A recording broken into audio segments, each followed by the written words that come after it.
So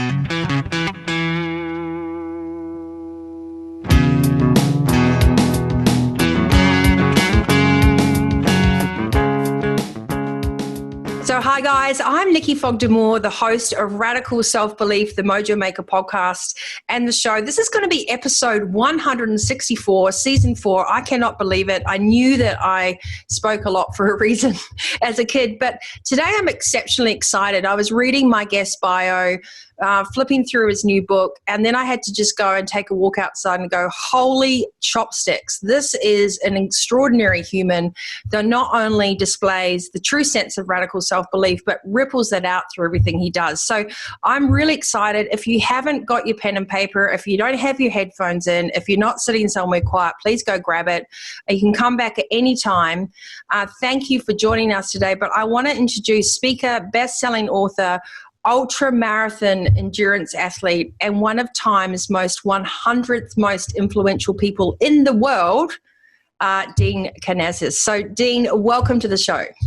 It's a pleasure and an honor to be talking with you. Thanks for having me on. And if you're listening to this and you can't see Dean's background, he is regaled by all his medals and trophies behind him. So I'll be sure to take a screenshot of that and make sure that we can, share all the winnings from a life that you have designed with passion and purpose. So what I will do, Dean, is I always love as a guest that you can kind of give your little personal insight to your journey and what you do, just like we'd meet in an elevator, because I think that anyone listening to this, sometimes when we read bios out, for example, you're a 3-time recipient of the Endurance Athlete Year of the Award. You've been a US Athlete Ambassador. You've carried the Olympic flame.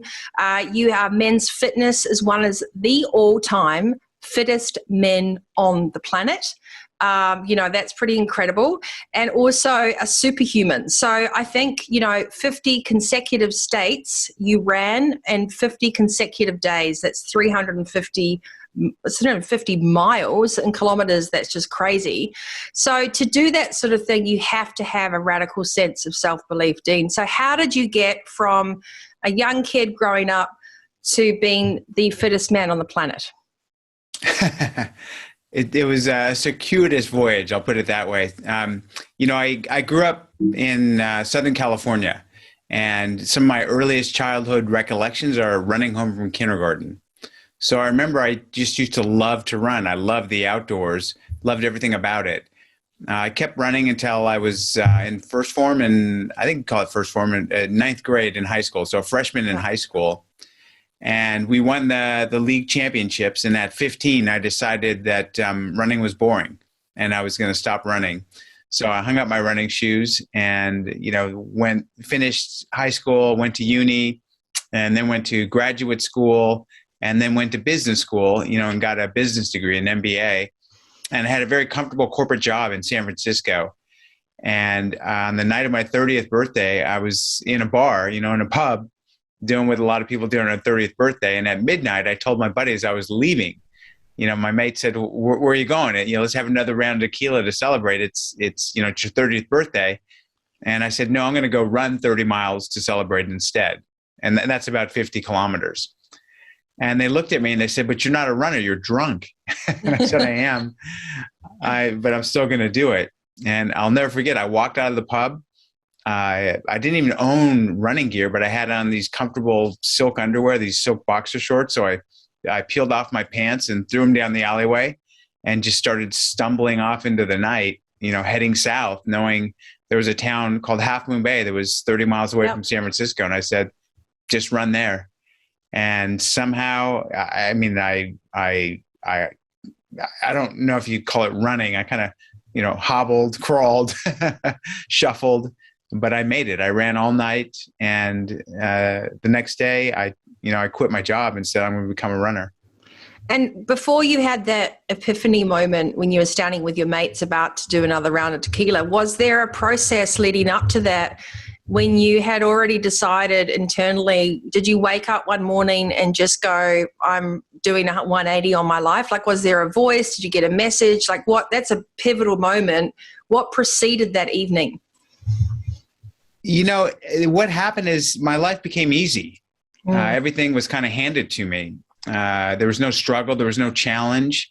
And I didn't like it. I remember running, and I remember how running really was a confrontation with self. I mean, it really, it forced you to overcome, your self-perceived limitations. And I wanted that intensity again in my life. I wanted struggle, and I wanted pain and discomfort. And, I was so comfortable, I was miserable. And I think it just percolated on my 30th birthday that, I remember this woman started hitting on me, and she was a friend of my wife and mine. I was married at the time, and Wow. and she was married as well. And, and she was attractive, and I was drunk, and I started seeing this vision of myself, being 50, turning 50, and being, fat and bald and, rich and driving a red sports car, and, I'm my third or fourth wife. And I thought, that is not the person you are. Like, that is not who you are. And that's not the path you want to follow in your life. And I think a lot of that just, it percolated to a boiling point. And that night that, the lid blew off, if you will.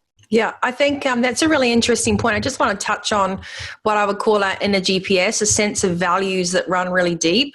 Most high achievers that we work with or that we know in life, even sportsmen, that there's just this deep sense of conviction that supersedes comfort. It supersedes conformity. It supersedes the easy route. And in my experience in working, most of the people I work with are all pioneers in their own right. And I think there's this particular DNA strand, which is an anti-average. And even if you wanted to be average, you can't, because there's something that just keeps you going. And obviously running to kindergarten and then all of a sudden running away on your 30th birthday, having all these flash moments, was there something in your mind that you knew you wanted instead? Or was that not a moment then? It was just like, I just don't want that, so I'm just going to go running and I'll see where it takes me. I knew that putting on a suit every day and going to an office felt wholly unnatural to me. I hated it. I didn't necessarily, I had, stock options. I had a company car, I had a fat paycheck. I had a 401k matching. I had all these things that, are supposed to bring you contentment and happiness. And they just weren't, it wasn't doing it for me. There was something internally that was missing. And I think it was my connection to, the outdoors and to struggle. And, the kind of running I do is, when you think of a runner, a lot of people think of, a marathoner or someone on a track, in a stadium. But the kind of running I do is, sometimes hundreds of kilometers in the wilderness by yourself a lot of times. So it's a very different experience than, typical running. And it just makes me feel so alive. It's like such a force in my life that I just long for it. Yeah. I think to anyone listening to this, I've done a lot of adventure races, ones where you can only use maps and things. And, I've probably just turned up without training, and that's really been a mistake. But it's a sense of adventure and self-sufficiency, this yearning to be able to rely on self, which is very much the pinnacle anchor to everything I coach, which is understanding how brilliant and capable and intelligent we are when we're really able to utilize all those faculties. But I do want to touch on something I think has gone out of our society at the moment. And there is a big awakening for, as a man, the need to go and find yourself and be in nature and survive and be practical and use your skills and find yourself without distraction. So do you feel that running in nature, well, certainly for me, I'm definitely a tomboy, but I think it's not gender specific. The need to cut out the white noise and tune into self only happens when you can be in those environments, which are, for the easy word, extreme, but they're readily available. Why do you think people are afraid to go out of their comfort zone and see what they're capable of? I think it's intimidating. I think that the media certainly plays up, going out into the wilderness is dangerous and risky, which it very much is not. I think that it moves you out of your comfort zone. I mean, I hate that cliche, but most people are more comfortable, in their living room in front of a screen, surfing the internet or looking through Twitter feed or whatever. That's easy. to get out in nature on a trail and do something strenuous is not easy. And there's a certain subset of people that are drawn to that, me being one of them. I feel much more at ease and at home out, on a wilderness trail by myself than I do in groups of people. Yeah. So I need that. Like I can't imagine being so detached from where we came from, which is being in nature. And I think, unfortunately, so much of the Western world is just that. I mean, here in America and also in Australia, there are people that never get into nature. I mean, they go to their office, they get in their car, they come to their house. It's all man-made environments. And I think that that deprives us of something very primordial and something essential inside us. Yeah, and I just want to touch on that as well, is we do have the opportunities, but we've become a society on autopilot, right? And I just want to remind everyone that, Dean, you've been on the Today Show, David Letterman, Howard Stern, ESPN. So we've got this time together, and one of the promises, we made a pinky promise before we start, is we would make this a radical episode where people will go, oh, I can't escape that fact. So we want you listening to this going, yeah, that does resonate. I do get in my car and go to work, or even with COVID and lockdown, I'm actually not freeing my mind about the possibilities, because one of the things that is bandied around is the word freedom and how everyone's lost their freedom. And I argue that that's not the case. I think that we're trapped in a mental cage which says we have to do things a certain way, or go to restaurants or buy things and kind of consume before we create. And when you're adventure running and when you decide to I wouldn't recommend that everyone take their pants off and strip down to their boxers on their 30th, but I won't either. Yeah, exactly. So not everyone's going to have a captivating, life-changing moment, and nor should people wait till it's too late. But if you're listening to this and you haven't been out in nature and you haven't experienced self-sufficiency, I think it's worth asking yourself, what is the rate of return of staying in your comfort zone between taking a leap of faith? And the thing is, you might not know where it goes, but on this conversation with Dean today, we're going to talk a little bit about how struggle and personal perseverance and physical acuity is actually worth the risk. So what would you say is the one thing that you talk about when you go to schools, when you're on the Howard Stern show, when you're doing David Letterman, that you particularly want to leave behind for anyone in their audience, Dean? That to embrace pain. I mean, life is struggle. Life is hurtful. Life is difficult. And, I think a runner realizes that it's going to hurt. And I'll never forget one time coming home from a run, and it was in the morning. My next door neighbor was out fetching up the newspaper in his robe, and he said, it doesn't running hurt. And I said, it does if you're doing it right. Yeah. So, embrace the pain, welcome the pain, and celebrate the pain, and see, pain as an obstacle to be overcome, like any other obstacle. Yeah, and I think that's why we sync so well. I always talk about the rally of life. Like, you don't want everything perfect, because then it's a false sense of security, right? Because it's like building towers on kicksand. But there is a balance or a blend between healthy pain. So starting out on your journey, taking rest, because pain and fear are the very reason why people don't start, Dean. They think, oh, I'd love to do that, or I don't want to risk getting injured or everything else. So let's just talk about the fact that running is like a shuffle. If you build one step on another, it's like consistency and at your pace, right? So at your level, obviously you want to win, but our message today is, if you haven't seen what you're capable of, then you're missing out entirely on your presence in this life. Yeah, and quite honestly, the desire to win is nothing I've really had. I mean, there was one race in my career that I wanted to win, and that was the sole purpose of entering that race. I did everything to try to win the race, and thankfully I ran. But other than that, the thousands of races I've done across the world, the only person I'm trying to beat is myself. Mm-hmm. So, I say to myself on the starting line, the only way you can fail today is if you don't perform to the best of your ability.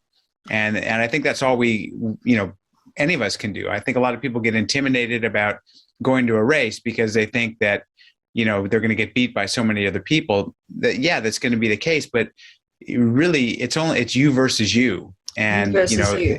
yeah, that to me is the biggest takeaway. I tell kids all the time as well is, you may win, you may not, but what matters is that you have the courage to show up and the courage to do your best. Yep, 100%. So on the back of that, let's just talk a little bit about, training and life and, your life now, because you've gone through all these accolades and you're bringing out the book, which we'll talk about on the next podcast issue together. But whether it's a startup founder, whether it's a small business owner listening to this, whether it's someone that's just looking in the mirror going, I have completely lost my mojo. I've had 3 kids. I'm bored out of my brain. This all sounds great, but it doesn't have to be running, but it has to be something, because there's a cellular recognition between physical movement and mental acuity. So for me, moving and outdoors and nature is my gym and everything is an essential ingredient to me showing up for everybody else. It is a co-requisite of me breathing oxygen. So what do you recommend for people when they just start out somewhere and they do feel intimidated because they're going to go and show up, versus an indoor gym or trying an outdoor sport, because we want to get people outside more often? Yeah, I think to your point, motion stirs emotion. So, get outdoors and I'll tell you what, for stress reduction, for just grounding yourself, being in nature is such a powerful way to do that, more so than anything else. I've tried meditation. The only way I can find my flow state is when I'm moving. So, go for walks and, don't look at it as a chore. Look at it as something that is actually worthwhile in itself. 100%. And there you've hit the point. In today's society, exercise, movement, and everything else, we've become lazy and we see it as a chore rather than a privilege. And I believe that the art of movement and having choice and being able to see what your body capable of is a real privilege. But we seem to have turned something off where we use all the excuses that it's too hard, that it's easier to order Uber Eats or takeaways or go through drive-through. When I was in America, I noticed as well, because I've spent a lot of time working there, that a lot of life revolved around eating next. And I was like, what do you mean? Wait, what? Which is like, there was a whole society that was based around consuming, whether it was television or things, everything else. So it's in the pandemic that we've been having, I've been hoping that part of the situation would be to realize that we have so much more available to us that maybe is free, and that is movement and connection to self, to create a stronger society where people can have conscious decisions because they're thinking clearly, they're healthier, and they can have better conversations. And that conversation starts with yourself. So when you don't want to run or you don't want to do anything, or you come against people in a group training that are going, yeah, Dean, but how do you advise people get over what I call your ego is not your amigo? Well, I think there's a lot of misinformation and disinformation when it comes to exercising. Exercising is a healthy thing to do. It's not, you don't, a lot of people, when you say, are you going to exercise, you're going to run, the first reaction is, oh, isn't that bad for your knees? Isn't that going to hurt your back? I'm like, come on, you've been brainwashed in the wrong direction. So I think, exercise should be something that's approachable. Your body, and how you learn about yourself is largely through the movement of your body. So we all have a very good sense of our body, and some of us respect our bodies. As you referenced about America, most people don't respect their body here in America, unfortunately. And I saw some statistics recently that I think 2/3 of Americans are either overweight or obese. And when you get to that point, it's, you lose touch with your body. So to me, that is like a death, a certain type of death, when you don't have control over your own body, and you don't have your physicality is just gone. It's a long road to get back is the thing. It's not quick. It seems like it took you a long time to get out of shape, and you're expecting some sort of miracle to get back into shape, and that's not the case. So I think that ultimately holding yourself accountable is the highest calling, but some people need a coach or a cohort, and I totally encourage that. There's great programs for it. There's a program called Couch to 5K, that I love. It basically just trains you how to get off the couch and run a 5K. Yeah. And in 10 weeks. And I like that structure for some people. Yeah, and I think that's the point. But before you even do that, you have to have a compelling why. So one of the big things I talk about at the moment is society's compelling need to opt out. You know, they will consume ideas and stories about success, but when it comes to getting off the sofa or putting their oxygen mask on first or taking the steps, there is an insidious programming where if it's too hard, then, you know, so we have to actually unlock a reason in our younger population and anyone listening to this to unlock your why. And you won't be able to be told by Dean or I. It'll be a defining moment that flips that Nikiphany, as I call it, where you just can't sit in that space of your actual discomfort. And that will boost you out of that safe zone into putting those running shoes on, going for a walk, getting an accountability buddy, even if it's an iWatch. I mean, I'm against digital devices everywhere, but this iWatch, because I can talk to people while I'm running, like they can call me and I can do walk and talks. So coaching while I'm running, it's like extra exercise. But whatever the tool is that will get you out the door, and find an accountability buddy, but it will not work unless you want to. Why do you think we've opted out? Why do you think we're giving so much permission for today's society of people to go, oh, well, it's just like this now. That's just how people are. Whereas we're missing the point of how we could be. Yeah, it's almost become, a pandemic in its own right. This, allowing someone out. These are hard times we're in. I think a lot of people, just want to take it easy, thinking let's be nice, on ourselves. Let's be nice to others. Yeah. And a lot of times, being nice to someone else is saying, "Hey, get off the couch." I do this to my kids all the time. And they say, "We hate you, Dad." Ultimately, they love me, and they're going to love me more as they get older. But sometimes it takes a little prodding and some necessary roughness. Yeah, and let's talk about the camaraderie of sports. I've lived globally. I broke my back in a school accident, and then I got into triathlon and started studying PT. So I lived everywhere, but everywhere I lived, I would go and do triathlon. I'd race mountain bikes, or I just would teach spinning. And the camaraderie in sports like running or team sports, it's entry at any level, but the friendships you make and the motivation and the socialness behind sports is really, really special. And I think that's something to take away in your journey across everything else. You've made some amazing friends and some enriching stories. How would you say that camaraderie of this community of outdoor adventure, sports, running, and a healthy mindset have helped you and your family through difficult times? Yeah, I think shared struggle brings people together. And, when you run a marathon with someone, even if you're racing against them, at some point you're just both so beat up that you're arm in arm and you're just cheering for your comrade, to get to the finish line. So I think that, taking on big adventures with someone else, brings you together. And, I have total respect for anyone that's running. I don't care what kind of shape you're in. If you're out there running, it's tough. You've chosen to do something that doesn't come easy. And I think that, encouraging other runners, let's be geeky about it. If you see another runner, roll down your window and yell encouraging things out the window to them. Yeah, I'm terrible. I high five people and they're like, what? Yeah, I don't care if you make fun of me. I'm gonna encourage people to be healthy in any way I can, because ultimately it's a gift. I think that you have a fuller life, a richer life if you're healthy. Yeah. And that brings us to, what I want to talk about on the next episode when you tune in is Dean and I are going to talk about this mythical runner's high. And we're actually going to tell you how you can achieve a runner's high by little things in your daily life on a cellular level that will have you feeling oxygenated, full of vitality, and with conviction for what you do. Like, it's really addictive. So on the other side of endurance sports, there is the addiction side of endurance sports. It becomes an addicted environment, because when you're racing against yourself in life, there's never a finish line.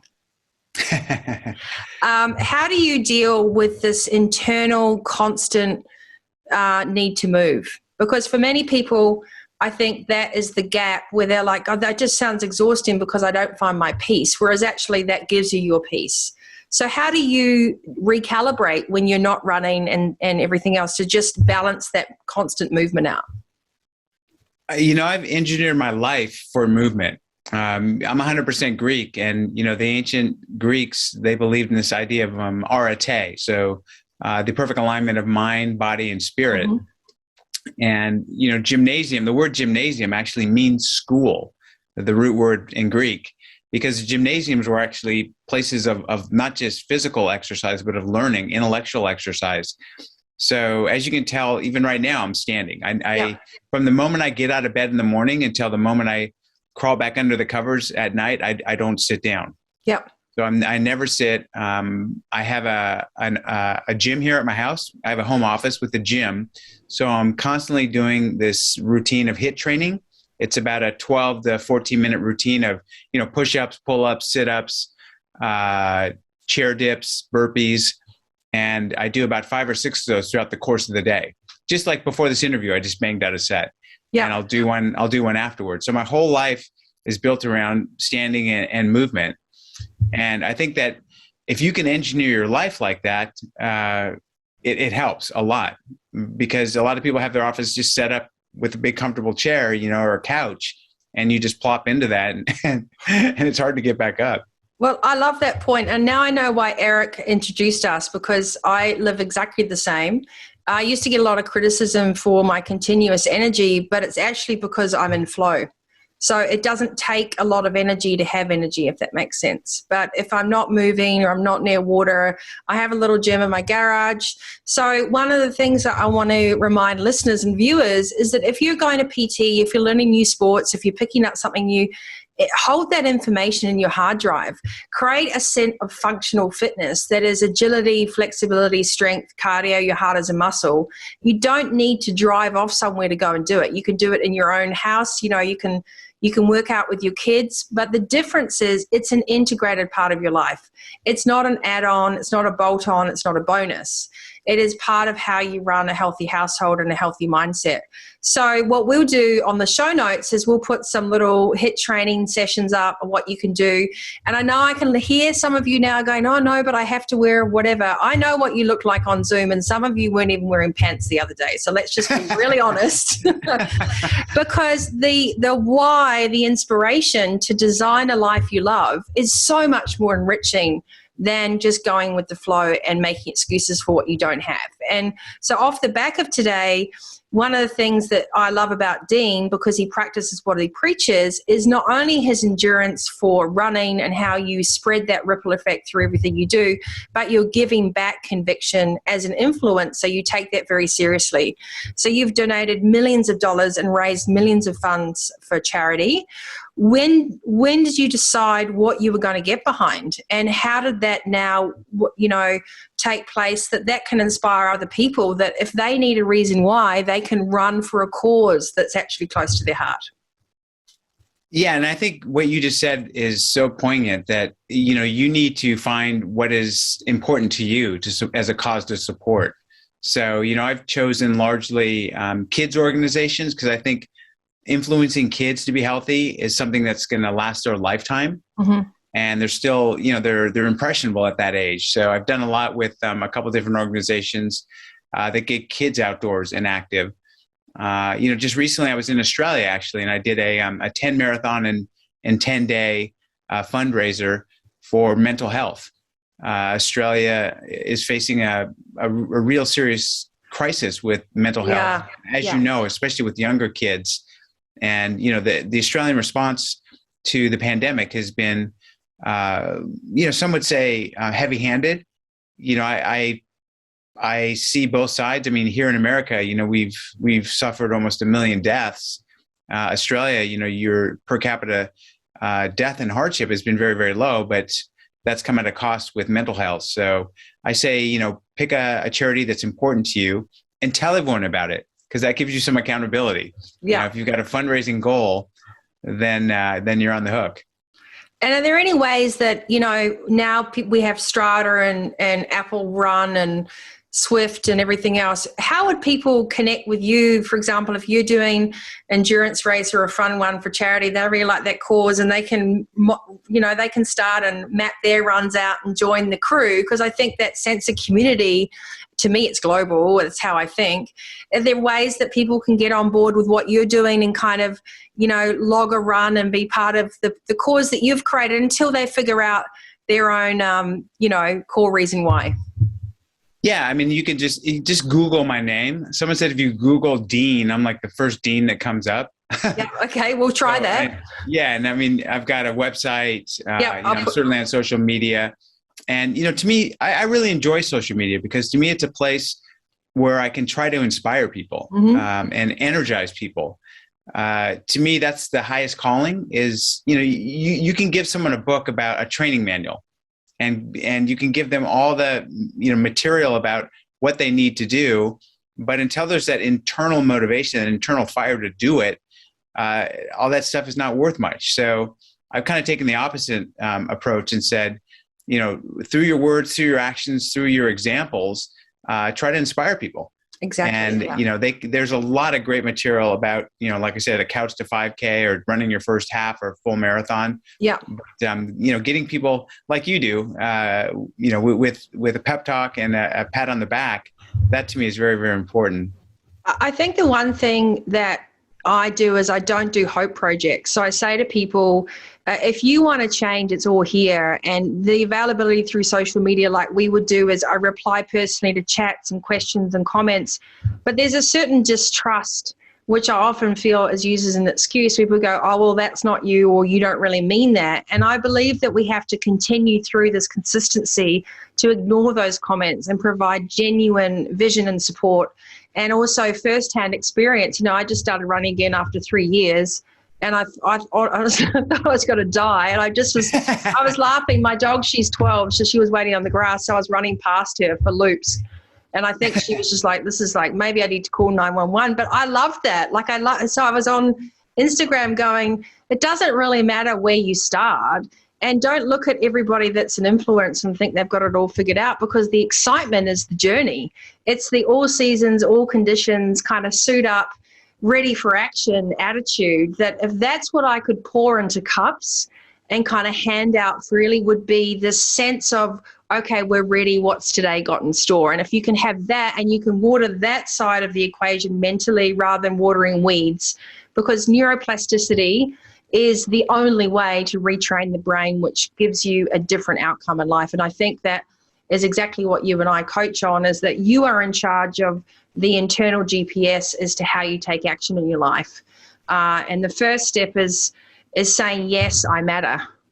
I think anyone listening to this has to feel that they matter, that they're significant, and you need to put your oxygen mask on first. So you can't be here doing this show together for me until you've done your HIIT training, spent time with your kids today, done all your responsibilities, and you could show up bright and shiny and ready for action. I'm sure that that's how you work. But a lot of people have never been taught that, Dean. They don't know that feeling. Well, again, I think that to me, it starts with your body. It starts with movement, because I know when I don't work out, mentally, I don't feel nearly as healthy as I do when I do work out. And I know I get depressed, especially when I go for 3 or 4 days without exercise. And it just, physical exercise turns it around. You can play, Jedi mind games on yourself all day long, but a brisk half an hour run just changes your attitude. Yeah. And it's chemical. We know it's chemical. So yeah. And if you can't run, walk, I'll put the 4 weeks to 5K PDF down, as well as some of the links that Dean's mentioned. So as always on the show, we're going to do 3 quick bullet point takeaways from the guest du jour, who we're so lucky to have today, surrounded by only partially all his awards, because we probably need a garage to see them all. But Dean, if anyone that was just saying, well, this is okay, but I live an average life, what are 3 most important takeaways you want to give listeners, no matter what title you have, what age, wherever you're listening? We want you to remember these 3 things. So you do your 3 and then I'll do my 3 takeaways, so we can hopefully seed in 1 or 2 things that will really make a profound effect for someone listening today. Yeah, I think, the idea of motion stirs the emotion is a takeaway. I think the other idea of you don't have to beat the guy next to you, you just have to beat yourself. Perfect. So being the best that you can be is what's most important. And I think the third takeaway is clean up your diet. I always say if I can't pick it from a tree, dig it from the earth, or catch it with my hands, I don't eat it. So get away from things that are processed, refined, and in a bag. Yeah, exactly. And so my 3 would be off the back of those 3 fantastic fundamentals would be start. Don't wait for perfect. Walk, just get out the door. I always say 1% rule. So 1% is 15 minutes, 14.4 minutes of the day. If you do 1% of your day with whatever you want to focus on, you'll be 100% better off in 100 days. So if you walk for 14 minutes every day, you'll be 100% better off when you are today, and you start running. And if you go 14 to 15 minutes out, that's half an hour in total on the way back. Secondly is find your tribe. There are chances are so many other like-minded people out there. Everybody that I know in sports has all started and had different levels and abilities and is so welcoming. There is an amazing community, whether it's running, endurance, outdoors, F45, but there's a whole family out there waiting for you to come join them and to give you the accountability, the fun, the encouragement, and the community that maybe you've been missing this whole time. And lastly, I would say nobody else has the remote on your life. You must get up and change it yourself. If you hear yourself saying yes, but, be aware of your subconscious patterns and programming. Swipe left on your ego, which mine is called Bob, or just decide to leave that there. Recognize that for what it is and then choose your next thought, because this podcast today is to remind you to get in the driver's seat of your life. It's never too late. You're never too old. It's never too far past it. A whole world awaits, and you've got 2 very dedicated people here that are available for you wherever you want to reach us to help put you in the right step, in the right direction to take charge and feel vitality, because radical self-belief is an inside job, and that's something we all want to see you have if you're listening today. You don't necessarily have to be the most fittest man on the planet, but we want you to feel like your very best, fittest self. So, Dean, thank you so much. You have run across the Sahara Desert. You've inspired us in Australia. You've celebrated endurance athletes, philanthropists, and other people just as much as they celebrate you.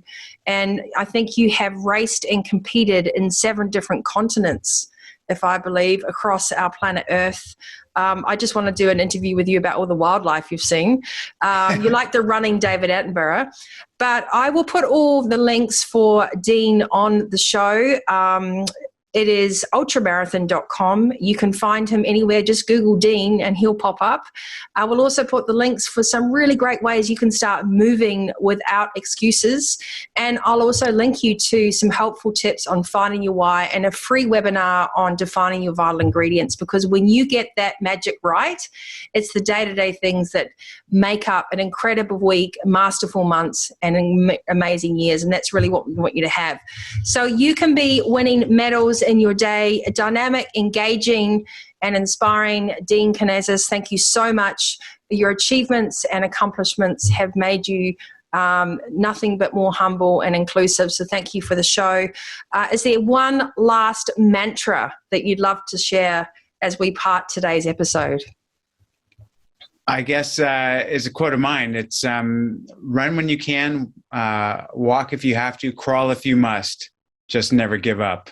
There you go. So on that note, ladies and gentlemen, thank you so much for tuning in. Radical Self-Belief, the Mojo Maker podcast, YouTube Vitality Coach TV. I'm your host, Nikki Fogden-Moore, bringing you radically real stories on how you can shift out of autopilot and into the driver's seat of your life. We're here for no excuses. We're here to give you everything you need. Like, subscribe, comment below, and most importantly, I wish you a radical day wherever you are, and life is up to you. So I hope we've inspired you. Tune in, and we'll see you next time on the Mojo Maker podcast. Thank you, Dean. Woohoo. Thanks for having me run by. Yeah. Thanks so much for tuning in. Like and subscribe on YouTube. And also, we'd love to have you come over and subscribe to Radical Self-Belief, the podcast. We hope you've reignited your vision and showing you how to harness your effortless energy to be the CEO of your business as well as your life.